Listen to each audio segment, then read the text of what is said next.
Okay, folks, I'm Brandon Casteller with Panorama Ultra Running, and I'm introducing you to the board game Run for Your Life that we created recently. And this is just basically how you set it up and how you play. So for setup, you do it just like this. Each person has an RFP card, 5 nutritions and 3 energies. So that's 2 people playing.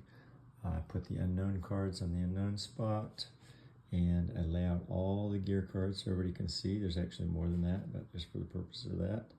I'm just putting those out. So each person picks 7 gear cards, and you're picking cards that you think are things that you think will be helpful to you on a 100-miler. There are going to be some unknowns, so you don't know what's coming. But let's say I take a caffeine pill and medical tape and rain jacket and gloves.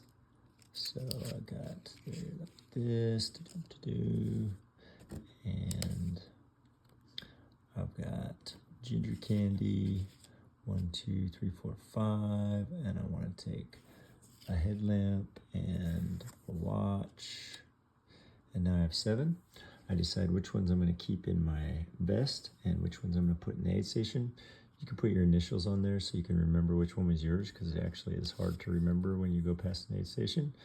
But I'm going to keep my watch with me. I'm going to keep my candy, ginger candy, and I'm going to put my headlamp at aid station 3. So put my headlamp there. Put my caffeine pills I'm going to use later, so I put that at aid station 4. And I'll put my jacket at, I'll keep that one up. I'll put my gloves at aid station 2, and I put medical tape at aid station 1. Okay, so then I take my 3 that I'm keeping in my vest, and just keep them with me at all times. All right, I set a timer for 30 minutes, and everybody picks, of course, a color. So right now we're gonna have, I'll pick red, my opponent's gonna pick blue, and the sweeper is going to be green. So first person to get their gear cards in order actually gets bonus cards, bonus energy cards, 3 energies, and then each person rolls. Actually, you can just be the person who got their gear together fastest goes first. And automatically, on every turn, you get to roll 1 die. You're going to have to use a nutrition card for every turn, but except in the conga line. So in the conga line, don't need nutrition. You can use energy, but it's not smart to. So I roll, and I get a 4, and I go 1, 2, 3, 4. Then my opponent rolls, and he rolls a 2, and he goes 1, 2.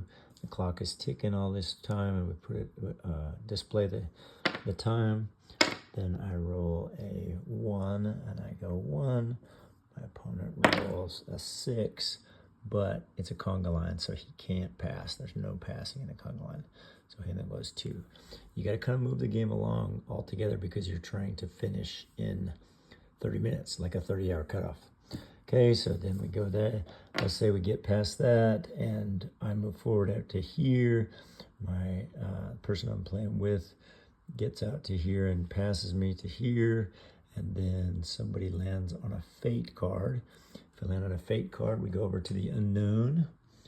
We draw that card, and it says, favorite food at aid station, pick up 2 nutrition cards. So I get 2 extra nutrition cards. Let's say I'm over here later in the game, and this guy rolls and he lands directly on my spot. We both get the advantage of running together, and we both get to move forward 2 spaces. He can also make that choice if he was going to land on 22 for the end of his turn. He can land with me and stop, and we get to advance those 2 spaces. All right, when we get to an aid station, we come across the aid station. Let's say I'm going to land on spot 26. then I just pass the aid station. Then I get 3 cards, and I get to pick how many energy, how many nutrition. If I stop on the aid station, if I land on the aid station at the end of my turn, or if I decide to stop at the aid station instead of going forward, I get the extra benefit of spending a little longer at the aid station, and I get 5 cards of my choosing. Every time I roll outside of the conga line, I have to use a nutrition card to move. If I don't have a nutrition card, then I have to go back to the last aid station or back to the start, or I have to I only get to move a quarter of what I roll. When I go past an aid station, I have to remember to pick up my gear. And if I don't remember, then tough cookies, because that's the way it happens, right? In a 100-mile race. Let's see, if I land on bonk, then I automatically scoot off the trail because I'm out of the race because I'm bonking. So I'm laying down, puking, whatever. And I have to, on my next turn, roll a 3 or a 5 to get out of the bonk and get back in the game. When I'm doing the rolling to get out of bonk, I can use energy cards to add dice. So I only get to roll 1 on a regular turn, but if I add 2 energy cards, then I get to roll 3 dice, and it increases my chance of getting out of the bonk. The same is true for the dice when I'm just regular rolling. When it's my turn, let's say I get out of the bonk and I'm right here.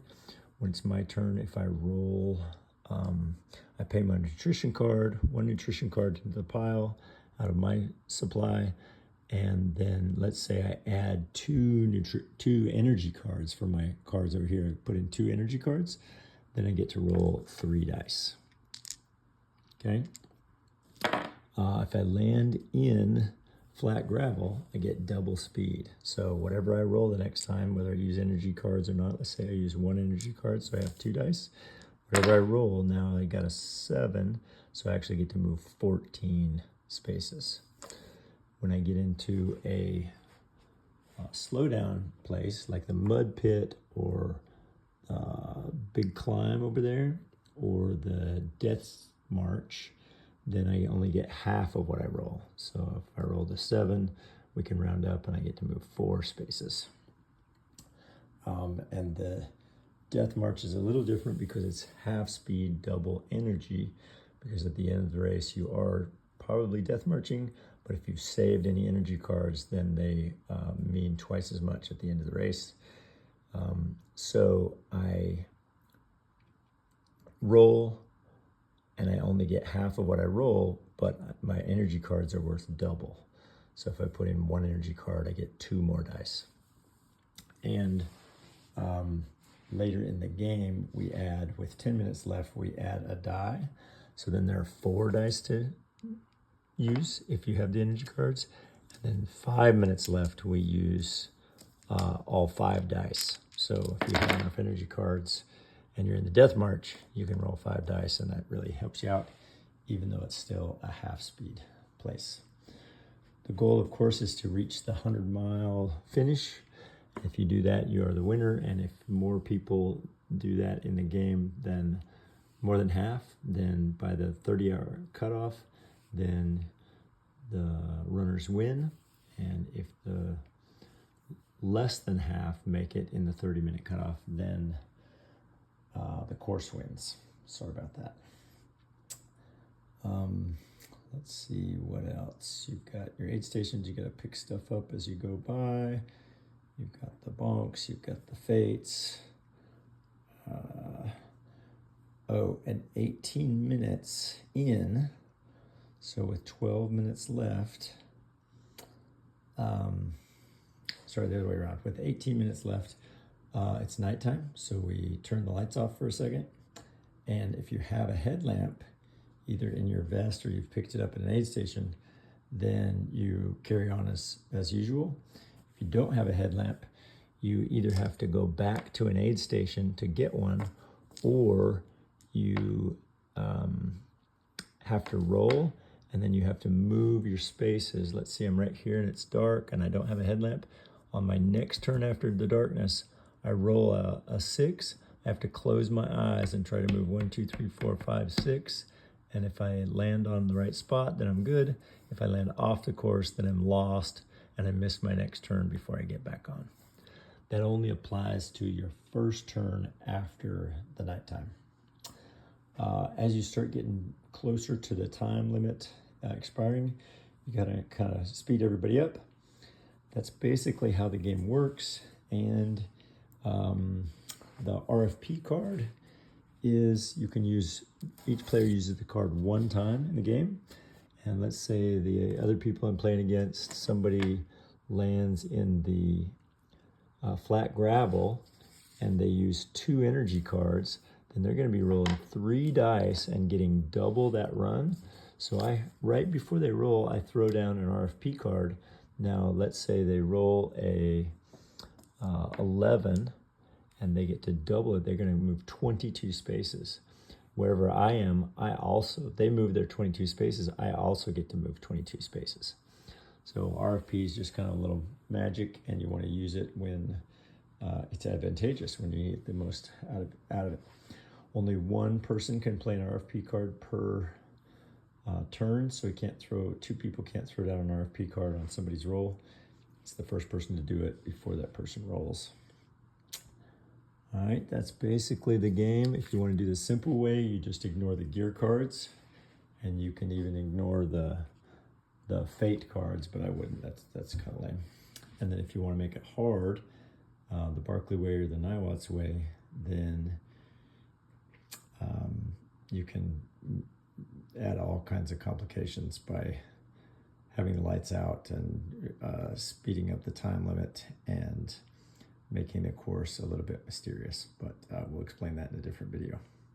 So that's it. Run for your life. Hope you enjoy playing, and send me feedback if you have ideas. We're in the beta phase, and this is just a prototype, but we're having fun with it. And happy running, happy game playing.